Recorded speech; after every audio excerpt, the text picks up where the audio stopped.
Hello hello hello hello good morning everyone. आज हम लोग करने जा रहे हैं today will we have a different video with us. आज हम लोग अपनी मिस्टेक्स एनालाइज करने जा रहे हैं। तो जितने भी हम क्वेश्चंस वगैरह करते हैं उनकी जितनी मिस्टेक्स होती है उनका अलग से एक आंकी फोल्डर बना दिया है। This is a flash card deck. Let me tell you how it looks like this, जिसमें अलग अलग सब्जेक्ट्स के डेक होते हैं। ये अलग अलग सब्जेक्ट्स हैं जिनके डेक हैं। और इन एक डेक में बहुत सारे फ्लैश कार्ड होते हैं। ये एक डेक का बंडल है ये।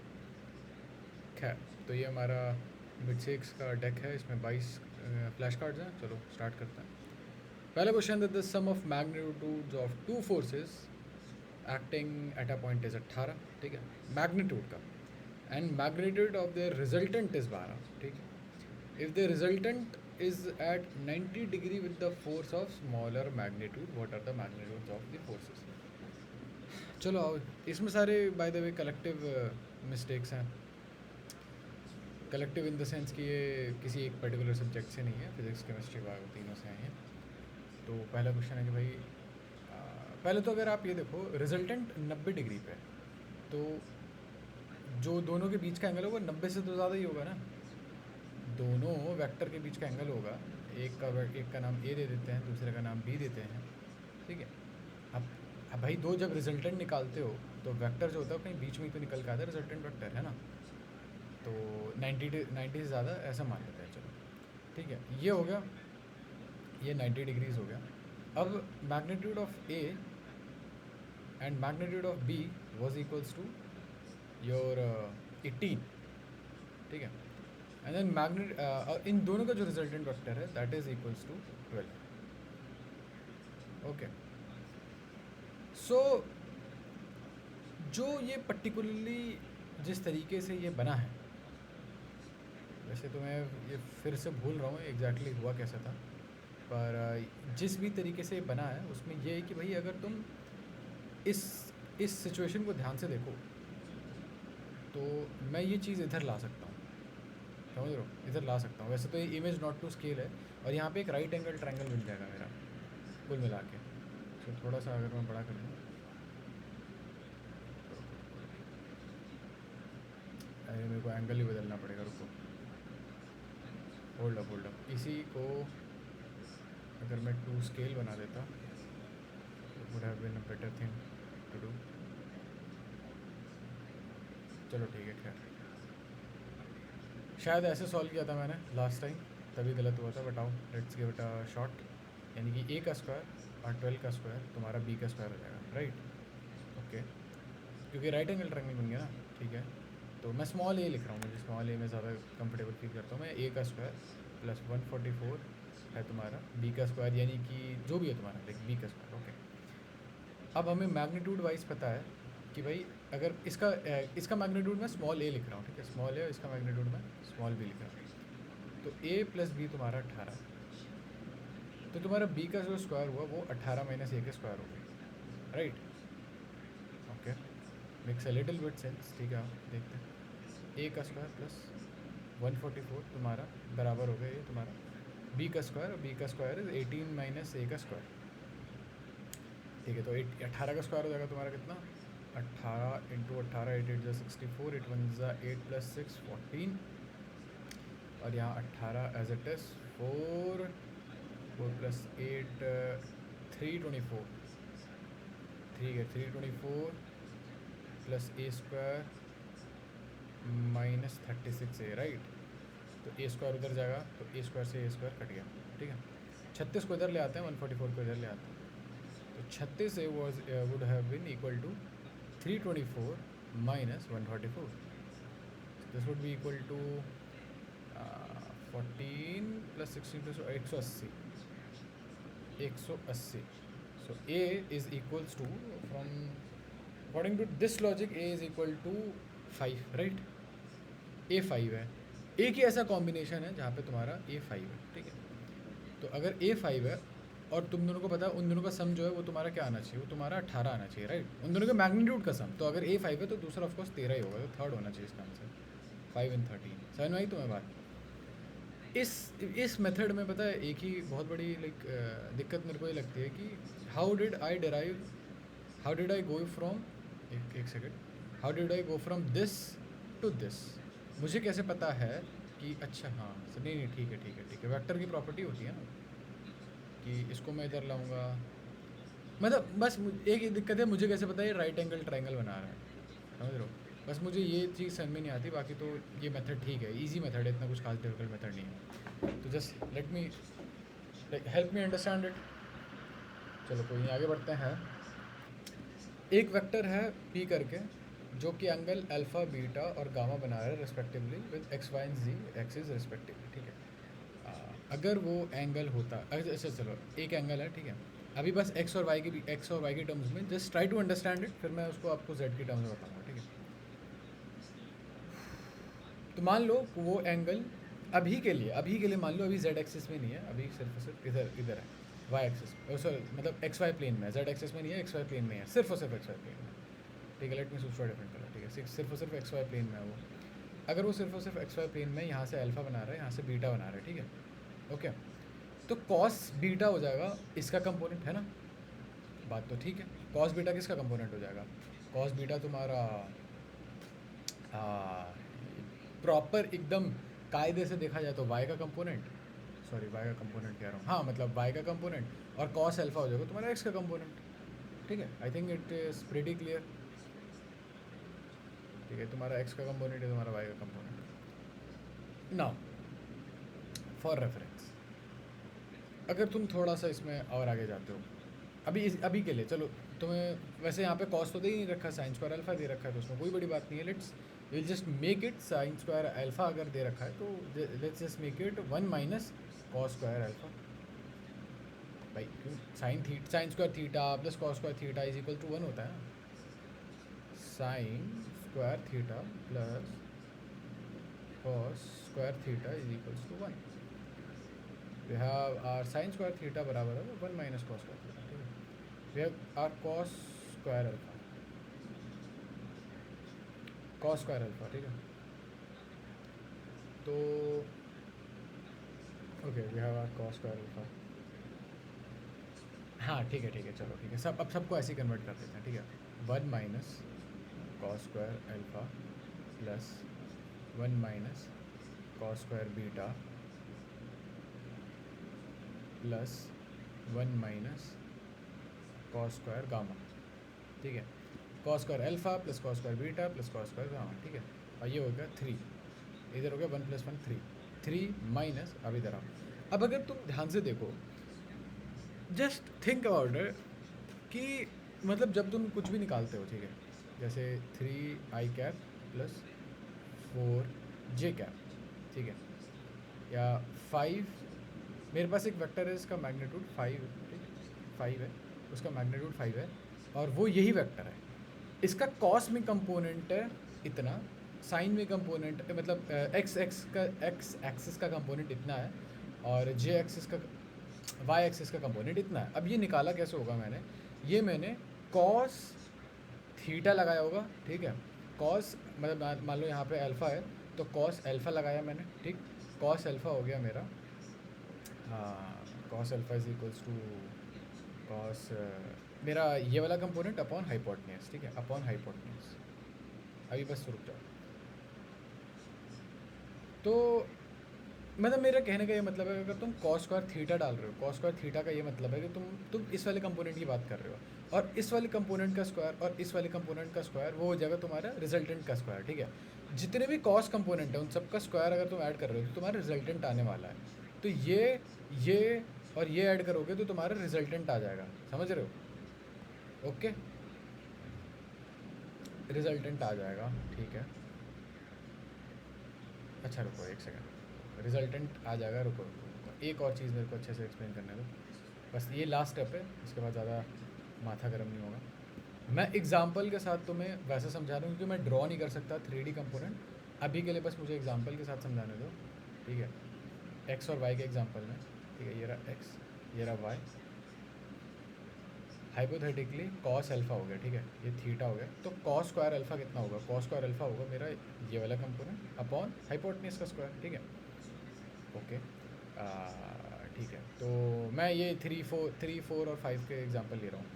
तो इधर मान लेते हैं 3 है, तो 3 का स्क्वायर अपॉन हाइपोटनियस का स्क्वायर मेरा, क्योंकि इन दोनों का हाइपोटनियस 5 ही तो होगा। 3 का स्क्वायर तुम्हारा 9, 4 का स्क्वायर 16, 16 प्लस 9 25, 25 का रूट 5, ठीक है। ये हो गया मेरा कॉस स्क्वायर अल्फ़ा। अब इधर कॉस स्क्वायर बीटा निकालो।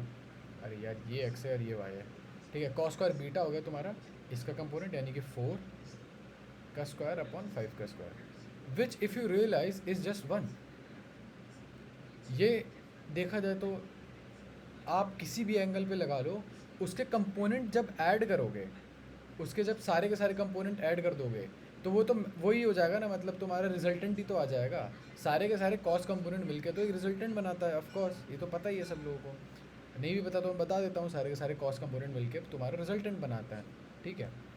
तो ये इसका स्क्वायर, इसका स्क्वायर, इसका स्क्वायर, ये हो जाएगा तुम्हारा हाइपोटनियस, मतलब टोटल सम हो जाएगा, ठीक है। मान लो कि एक्स का स्क्वायर प्लस वाई का स्क्वायर प्लस जेड का स्क्वायर तुम्हारा पूरा का पूरा हाइपोटनियस हो जाएगा, और ऊपर हाइपोटनियस, कुल मिला के कट पीट के ये 1 आ जाएगा।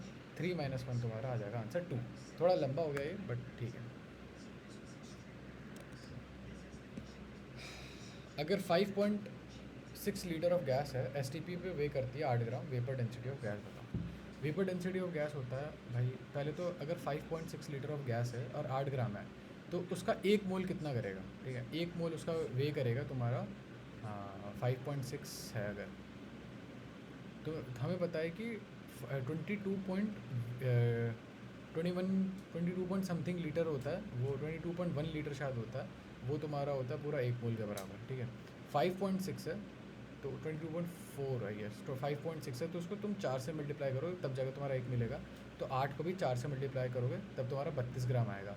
और तुम्हारा वेपर डेंसिटी होता है, तुम यूजुअली तो मतलब एक जनरल फार्मूला याद कर लो कि तुम्हारा ये मोलर मास अपॉन 2, तो ये तुम्हारा मोलर मास है, यानी कि एक जो मोल होगा गैस का वो तुम्हारा वे करेगा 32 ग्राम अपॉन 2, यानी कि 16 हो जाएगा तुम्हारा आंसर।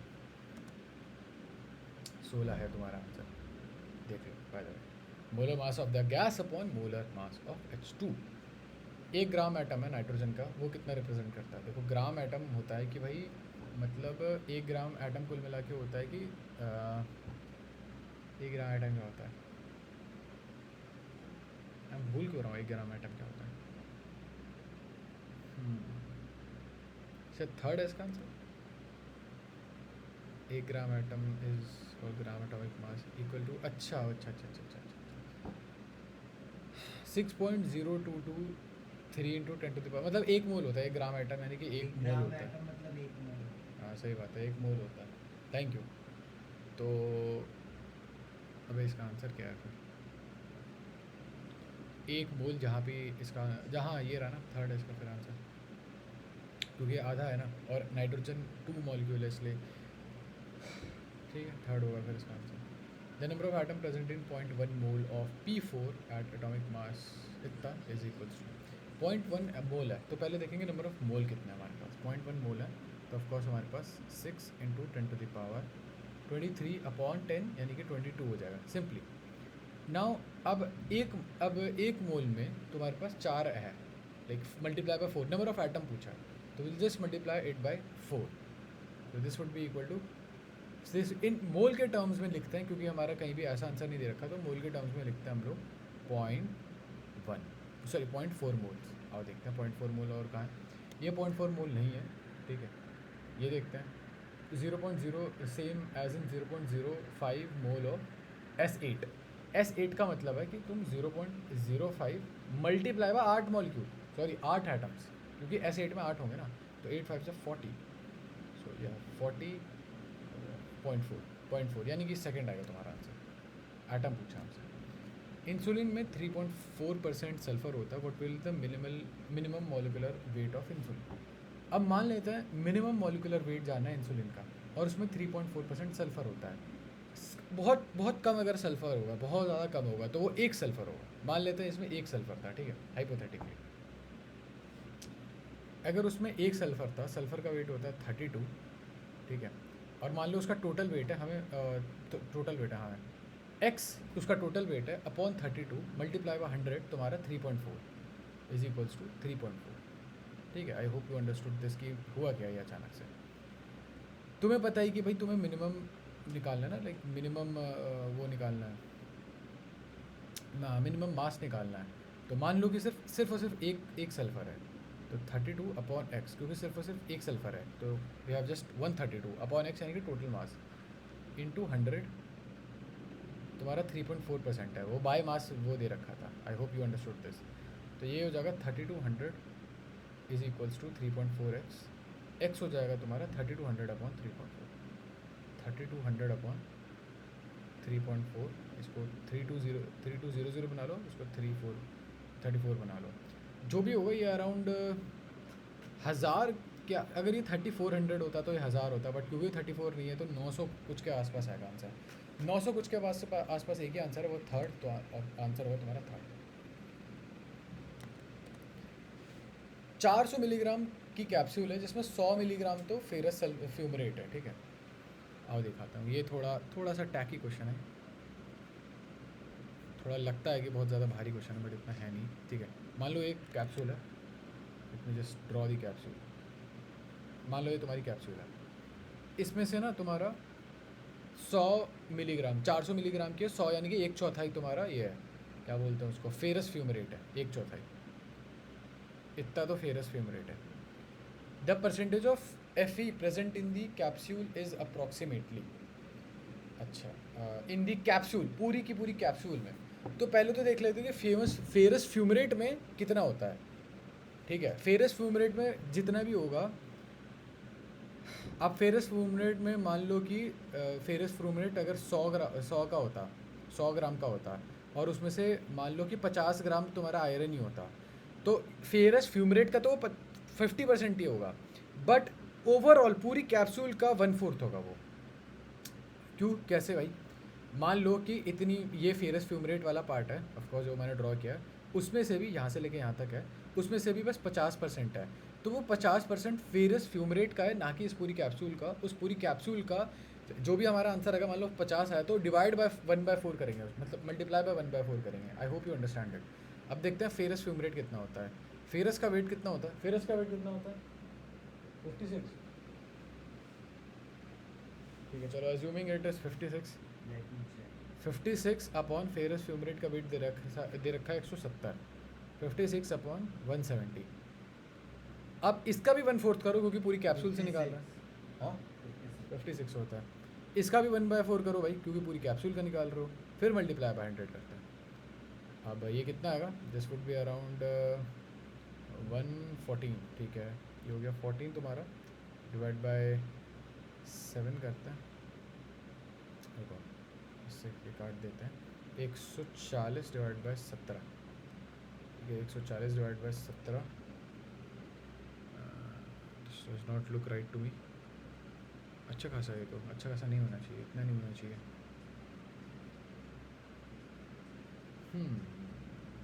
ग्राम पर मोल, अच्छा मिलीग्राम में, अच्छा नहीं, लेकिन दैट डज नॉट मैटर। हाँ, मिलीग्राम में हो या ग्राम में हो, that does not matter.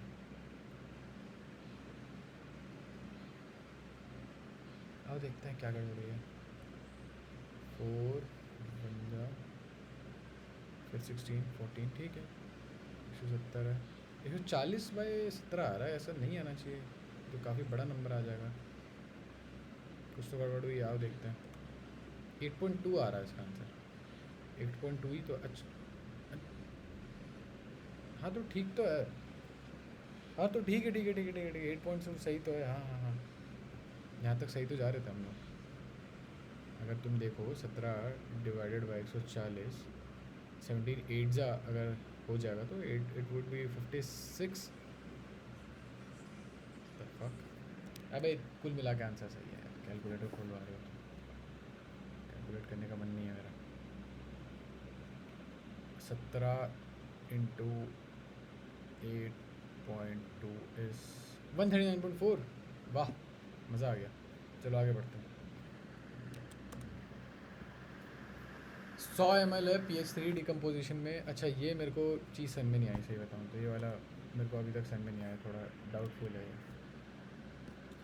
Aqua solution है जिसकी डेंसिटी दे रखी है 1.025 ग्राम पर मिलीलीटर, उसकी मोलारिटी इतनी है, मोलालिटी बताओ। ठीक है, मान लो कि एक्वा सोल्यूशन तक यहाँ तक पढ़ो बस। एक्वा सोल्यूशन है इथेनॉल जिसकी डेंसिटी, सोल्यूशन की डेंसिटी इतनी है और मोलारिटी इतनी है। ठीक है, मोलारिटी होता है मान लो कि 1 मोल था इथेनॉल का, 1 मोल का इथेनॉल का, और वो कितने उसमें था, वो मान लो 1 किलो पानी में था या 1 लीटर पानी में था। मोलालिटी में मास होता है, मोलारिटी में मास होता है, मोलालिटी में। अच्छा रुको, कोई बात नहीं, लेट्स जस्ट चेक रुको। मोलैरिटी में मोल्स होते हैं, मोलैलिटी में मास होता है। मोल तो दोनों में होते हैं, डिनोमिनेटर में क्या होता है। अच्छा रुको रुको देखता हूँ। 1 लीटर सॉल्वेंट मान के चलते हैं हम लोग, 1 लीटर सॉल्वेंट था, mass of solvent, mass of solvent है। हाँ मोल्स। तो ठीक है, 1 किलो सॉल्वेंट है, 1 किलो सॉल्वेंट है, अभी मान के चलो। मोलैलिटी में, मोलालिटी में, हाँ moles of solute upon mass of solvent. अरे तो ठीक तो जा रहे थे। हाँ ठीक है, याद आ गया मेरे को, पूरा याद आ गया। 1 लीटर तुम्हारा सोल्यूशन है, ठीक है, ये हो गया तुम्हारा मोलैरिटी, मोलैरिटी। ठीक है, एज्यूम कर लिया हम लोगों ने, तभी सॉरी 8 मोल मान लो यहाँ पे, 8 मोल, क्योंकि मोलारिटी 8 दे रखी है ना। 8 मोल है तुम्हारा, 8 moles of ethanol in a litre of water, 1 litre of water, या सोल्यूशन होगा ना, सोल्यूशन होगा, 1 लीटर सोल्यूशन है, सोल्यूशन है, हाँ पूरा सोल्यूशन मान के चलो। अब ये पानी और वो इथेनॉल का मिक्सचर है, ठीक है। अब इसका मोलालिटी निकालनी है। जब उसकी तुम मोलालिटी निकालने जाओगे तो मोलालिटी में तुम्हें क्या चाहिए होता है, मोलालिटी में you have number of moles, तो वो तो है, ठीक है, नंबर ऑफ मोल्स तो है हमारे पास, अपॉन मास ऑफ सॉल्यूशन, नहीं mass of solvent, sorry mass of solvent, mass of solvent, यानी कि मुझे पानी कितना था इसमें ये निकालना है। अब वो कैसे निकालूंगा मैं, ये तो मेरे पास चलो है 8 है यहाँ पे, ठीक है। अब पानी कितना था कैसे निकालूंगा, सोल्यूशन पे ध्यान देते हैं। सोल्यूशन की ना डेंसिटी दे रखी है, डेंसिटी क्या होता है, मास अपॉन वॉल्यूम। तो हमें वॉल्यूम तो पता ही है, वॉल्यूम वॉज 1 लीटर, ठीक है। तो हमें मास निकालना है उसका, तो वो हो जाएगा रो इंटू वी। तो 1 लीटर का था वो, ठीक है, 1 लीटर का था वो, इसको 1000 ml कर लो अभी के लिए, 1000 ml का था वो, और उसकी थी 1.02, क्योंकि 1000 क्योंकि ml में क्यों गया, क्योंकि मेरे पास जो मोलारिटी दे रखी थी वो मिलीलीटर में, सॉरी जो डेंसिटी दे रखी थी वो मिलीलीटर में थी, तो ये हो जाएगा इंटू 1.025, ये हो गया मेरे पास 1.1025 ml of important stuff solution, sorry ml नहीं ग्राम हो जाएगा ये, मतलब 1025 ग्राम है मेरे पास सोल्यूशन का पूरा सोल्यूशन का। अब ये सोल्यूशन जो था वो किस चीज़ से बना था, मेरा पानी भी था इसमें और मेरे पास था इथेनॉल भी। भाई अब मेरे पास 8 मोल इथेनॉल के हैं, तो 8 मोल इथेनॉल भी इसमें अपना मास कंट्रीब्यूट कर रहा है ना, 8 मोल इथेनॉल भी इसमें अपना मास कंट्रीब्यूट कर रहा है। तो मैं इसको, I will just get rid of this 8 mole ethanol का, I will get rid of it.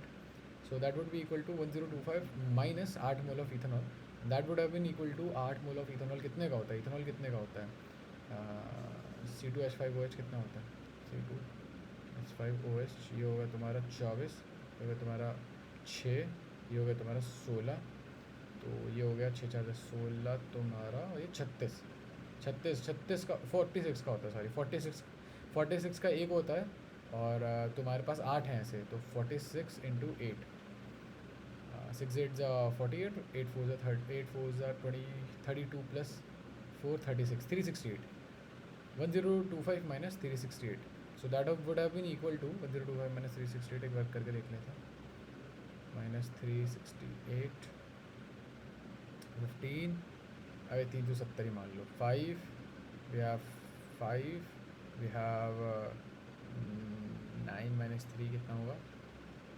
655 मान के चलते हैं, 655 है हमारे पास यहाँ पे, ठीक है। नाउ 655 ग्राम्स है, ठीक है, 655 ग्राम्स है, तो इसको मैं ऑफकोर्स किलो में कन्वर्ट करूँगा, तो अपॉन 1000 करूँगा, तो ये हो जाएगा 8000, तो ये हो गया हमारा 8000 अपॉन 655। तो थोड़ा सा और अपना अपना काम आसान करते हैं, इसको कर लेते हैं 650 कर लेते हैं इसको, क्योंकि जो ऑप्शन है इतना आसपास नहीं है, इतना ज़्यादा नहीं, फक आसपास ही है। चलो कोई बात नहीं, let's just take a risk. So that would have been equal to 800 हो गया, 1 -65 हो गया, -65 हो गया तुम्हारा 15 150। सो फिर से 11, मतलब 11 के आसपास है, नहीं नॉट 1 2 तो कर नहीं सकता क्योंकि 130 पहुंच जाएगा, नहीं 2 ही कर लो। 12 के आसपास है आंसर, 12 के आसपास, यानी कि थर्ड है, ऑप्शन नंबर 3 है। समझ गए? It was not that hard. Correct है हमारा, आगे बढ़ते हैं। 20 ग्राम मैग्नीशियम को कार्बोनेट है सैंपल डिकम्पोज करता है और वो कार्बन डाइऑक्साइड और 8 ग्राम ऑफ मैग्नीशियम ऑक्साइड देता है। ये थोड़ा दिक्कत देगा क्वेश्चन।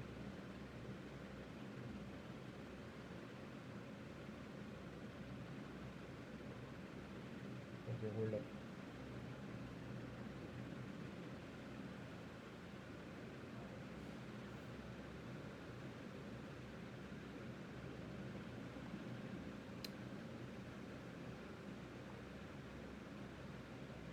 एक सेकंड होल्ड अप।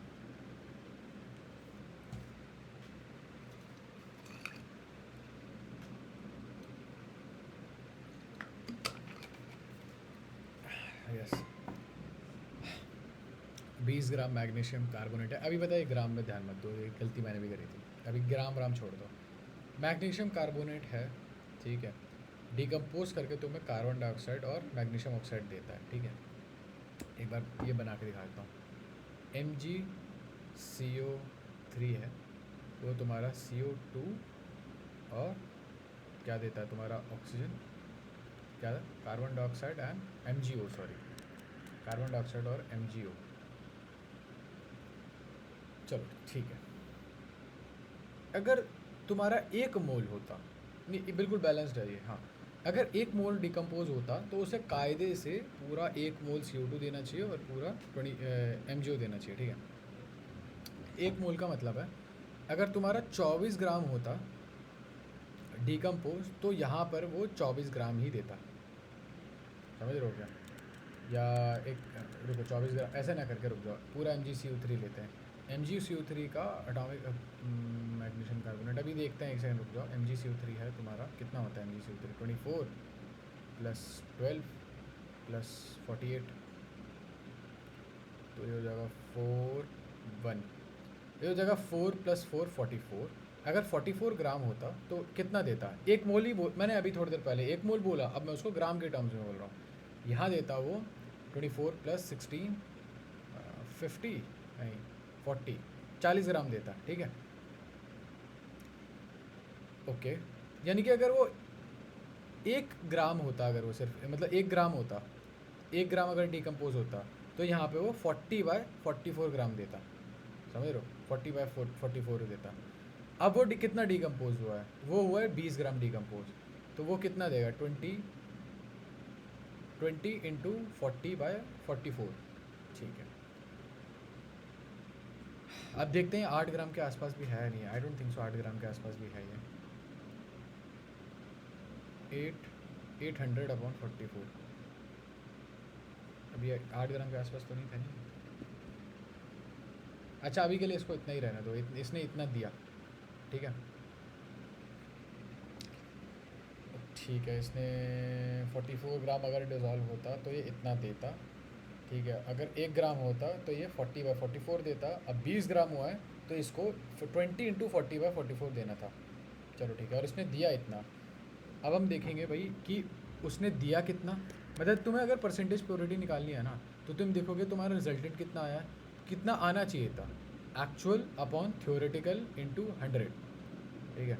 तो तुम्हारा उसने दिया 8 ग्राम, आओ इधर आओ, लास्ट कैलकुलेशन होनी चाहिए ये। उसने दिया है तुम्हें 8 ग्राम, ठीक है। उसको देना कितना था? उसे देना था 20 × 40/44, तो मैं ऊपर 44 लिख रहा हूँ, × 100। इसका 0, इसका 0, इसका 0, इसका 0, 4 2 8, 44% प्योरिटी। एज बिल्कुल गलत है ये, कुछ तो गलत कर रहा हूँ मैं। मैग्नीशियम ऑक्साइड MgO 24 + 16, 24 + 16 40 तो होगा, कुछ क्या गड़बड़ कर रहा हूँ मैं। 4 2 8, उसका आंसर 84 है ना, इसका 84 है, लेकिन क्या गलत कर रहा हूँ मैं।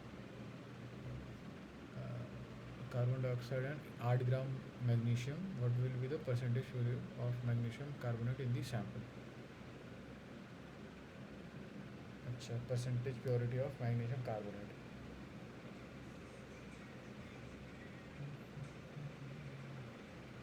Upon 44 8, maybe a little bit of error somewhere, 4 + 4, ओह अरे ये 44 नहीं 84 आएगा ये, ठीक है ठीक है ठीक है ठीक है ठीक है ठीक है। तो ये 84 आना था और यहाँ पे 84 डाल दो तो आंसर आ गया तुम्हारा 84। 84 इज़ दी करेक्ट आंसर, 84%। तो जो भी हमने किया वो सही किया है। ठीक है, आगे बढ़ते हैं। Vapour density of a gas is 11.2 vapour density है, यानी कि उसका मोलर मास कितना होगा, उसका मोलर मास होगा 22.4, ठीक है 22.4। The volume occupied by 1 gram of gases, चलो ठीक है, मतलब 20 उसका ये मोलर मास है, तो ये 22.4 ग्राम जो है वो ऑक्यूपाई करता है तुम्हारा 22.4 लीटर्स। किसी का भी मोलर मास जो होता है, किसी भी गैस का मोलर मास होगा उतना अमाउंट, मोलर मास जितना अमाउंट ले रहे हो किसी भी गैस का, तो वो 22.4 लीटर ही ऑक्यूपाई करेगा एसटीपी पे, 22.4। तो अगर वो उसका वेट भी 22.4 है तो उसका 1 ग्राम कितना करेगा, दोनों कट जाएंगे तो आंसर आ जाएगा 1 लीटर। मतलब तुम उसका 1 ग्राम रख दो तो वो 1 लीटर जगह ऑक्यूपाई करेगा, तो शायद फर्स्ट होना चाहिए आंसर, फर्स्ट ही है। गॉल्जी अपरेटस का सिस्टम में कितना होता है, सेकंड इतना होता है, भूल जाता हूँ मैं, आज भी एक क्वेश्चन आया था वो भी गलत करने वाला था। फैट सॉल्युबल पिगमेंट कौन कौन से होते हैं, शायद क्लोरोफिल नहीं होता बट शायद कैरोटिनॉइड होता है। क्लोरो और क्लोरो नहीं फिर और पास नहीं होता कार्टिनाइड और xanthophyll होता है इसमें थोड़ा डाउट है मेरे हिसाब से, ये था कि 4th होना चाहिए इसका, 4। सेल साइकिल सस्पेंड होती है G0 फेज में, जो तुम्हारा क्विसेंट फेज होता है जहाँ पे सब कुछ थम जाता है। मेरे को ये पूछना था वहाँ पे सेल साइकिल सस्पेंड होती है कि एग्जिट होती है, ये मेरा डाउट है। कनेक्टिव टिश्यू का जो सपोर्ट फ्रेमवर्क प्रोवाइड करता है एपिथेलियम के लिए, वो कौन सा टिश्यू होता है, मेरे हिसाब से एरियोलर टिश्यू होता है वो, है ना, एरियोलर टिश्यू होता है वो, स्किन के अंदर प्रेजेंट होता है और एपिथेलियम को सपोर्ट करता है, और रैंडमली डिस्ट्रीब्यूटेड फाइबर्स वगैरह भी उसमें होते हैं। खैर सपोर्ट फ्रेमवर्क इतना याद रख लो बहुत है। टिश्यू बताना है, स्ट्रक्चर बताना है, एक जगह लोकेशन भी बतानी है। PQR फ्यूजिफॉर्म्स है और wall of stomach and intestine.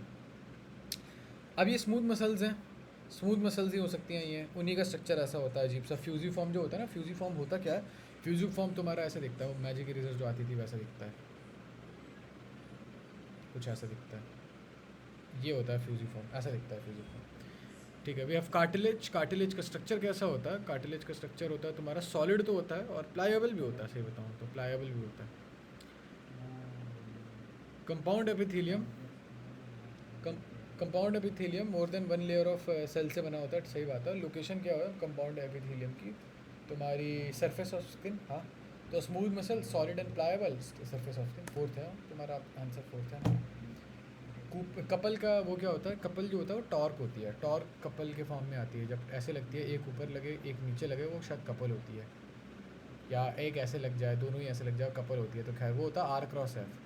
तो हमें फोर्स का पता है, मास इंटू एक्सेलरेशन, यानी कि मास इंटू एक्सेलरेशन मीटर पर सेकेंड स्क्वायर इंटू फिर से लेंथ मल्टीप्लाई बाय L, तो हो जाएगा L का स्क्वायर, तो ml² T⁻²2, यही पावर का भी होता है शायद, ये नहीं पता मेरे को, ये थोड़ा डाउट में अभी भी, नेक्स्ट टाइम याद करके आऊँगा।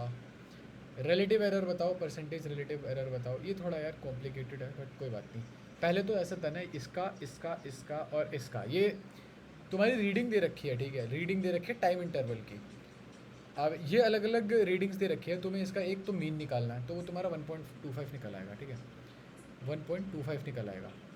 अब तुम्हें उसके बाद क्या करोगे, तुम ये देखोगे कि तुम्हारा रिलेटिव मतलब एरर को कितना एरर है, तुम एवरेज अपना एरर देखोगे कितना एरर है भाई, तो एक जगह 1.25 है तो यहाँ कोई एरर नहीं है, यहाँ पे 0.01 एरर आता है, 0.01 एरर आता है, बट फिर भी ना 0 लिख लिया करो, 0 एरर है, फिर 0.0 एरर है, फिर यहाँ पे कितना एरर है भाई, यहाँ पे 0.02 है, 0.02 है, प्लस यहाँ पे कितना है जी, यहाँ पे 0.04 है, एरर है तुम्हारा 0.04 है, प्लस यहाँ पे कितना है जी, यहाँ पे तुम्हारा 0.03 है,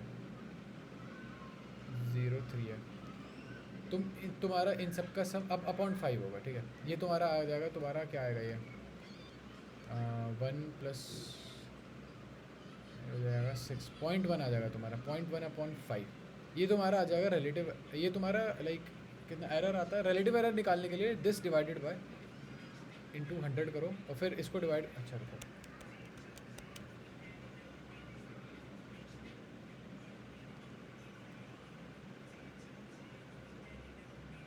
देखो 0.01/5 इंटू अपॉन तुम अपना ओरिजिनल नंबर लिखोगे वो था 1.25, मल्टीप्लाई पे करोगे 100 से, तो शायद इसका आंसर आता है, if I am not wrong, इसका आंसर आएगा, क्या आएगा इसका आंसर, इसका आंसर आता है तुम्हारा शायद 1.6% आता है इसका आंसर।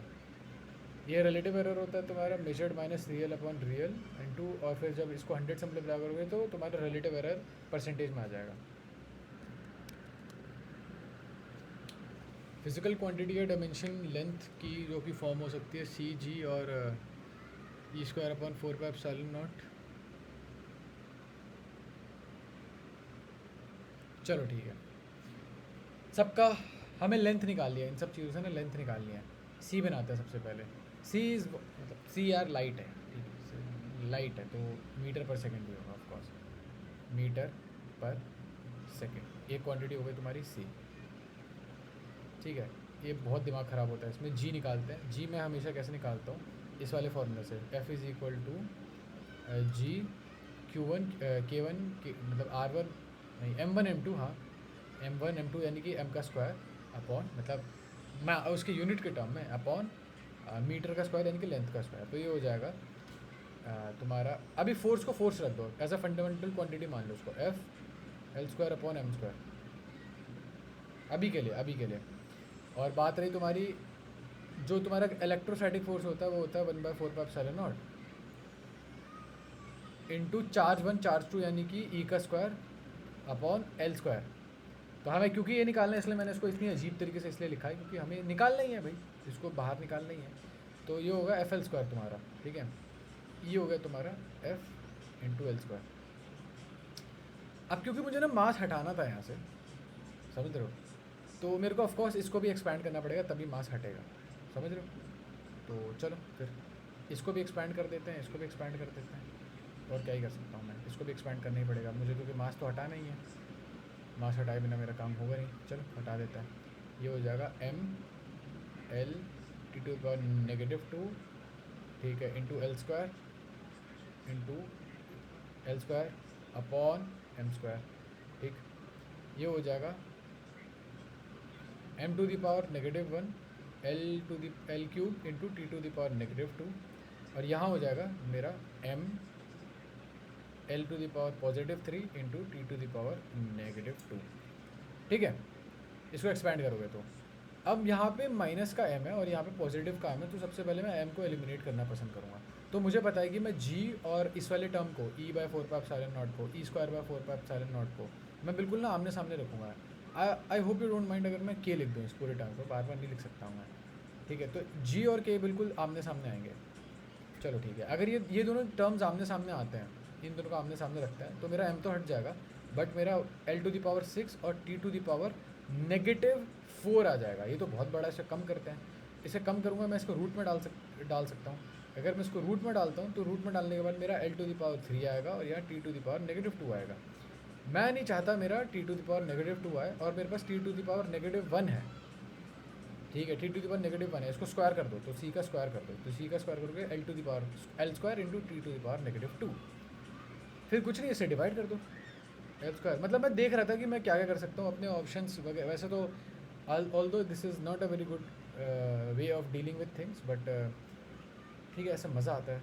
एक एक चीज़, एक एक स्टेप तुम खुद कर सकते हो, एक एक स्टेप फॉलो कर सकते हो, you don't have to like do a bookish thing. तो मैंने पहले तो g और k को मल्टीप्लाई किया, फिर उनको रूट में डाला, फिर मैंने उनका स्क्वायर कर दिया, मतलब सी का स्क्वायर से उसको डिवाइड कर दिया, तो एक ही जगह है ऐसा आंसर, एक ही जगह है, वो है फोर्थ पे। फोर्थ पे लग रहा है मुझे, फोर्थ है ना इसका आंसर, फोर्थ ही है। 60 और 40S जो राइबोसोम है वो दोनों मिलकर क्या बनाते हैं, वो तुम्हारा बनाते हैं 80S।